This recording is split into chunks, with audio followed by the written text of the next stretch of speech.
శిక్ష ఉద్యోగులు రోజుకో రీతిన తమ నిరసనలు తెలుపుతున్నారు. నారాయణపేట జిల్లా కేంద్రంలోని మున్సిపల్ పార్క్ ధర్నా సెంటర్ దగ్గర సమగ్ర శిక్ష ఉద్యోగుల సమ్మె నేడు 14వ రోజు చేరుకుంది.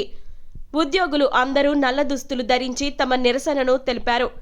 సమగ్ర శిక్ష ఉద్యోగులను ఉద్దేశించి జాక్ అధ్యక్షుడు ఎల్లాగౌడ్ మాట్లాడుతూ రాష్ట్ర వ్యాప్తంగా గత 16 రోజులుగా సమ్మె చేస్తున్న సమగ్ర శిక్ష ఉద్యోగులపై ప్రభుత్వం కనికరించడం లేదు అని, అయినా కూడా మేము వెనుకంజ వేసే ప్రసక్తే లేదు అని, మేము ప్రభుత్వాన్ని గొంతెమ్మ కోరికలు కోరడం లేదని, గత 2 దశాబ్దాలుగా తక్కువ జీతాలతో పనిచేస్తున్నామని, ఇప్పటికైనా ప్రభుత్వం మమ్మల్ని గుర్తించి మా న్యాయమైన డిమాండ్లను నెరవేర్చాలని, సమగ్ర శిక్ష ఉద్యోగులను అందరినీ విద్యాశాఖలో విలీనం చేసి ఉద్యోగ భద్రత కల్పించాలని విన్నవిస్తున్నామని ఆయన అన్నారు.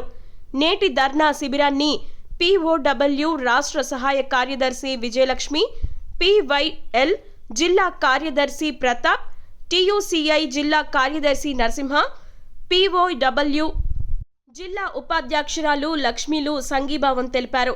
ఈ కార్యక్రమంలో వెంకట్రాములు, గౌరమ్మ, విజయ, శివకుమార్, రాజు, మహిపాల్, అల్తాఫ్, మహేశ్వరి, లక్ష్మి, రాములు, మనోహర్, రవి, కృష్ణకుమార్, శశికాంత్ రెడ్డి మరియు పెద్ద ఎత్తున సమగ్ర శిక్ష ఉద్యోగులు పాల్గొన్నారు.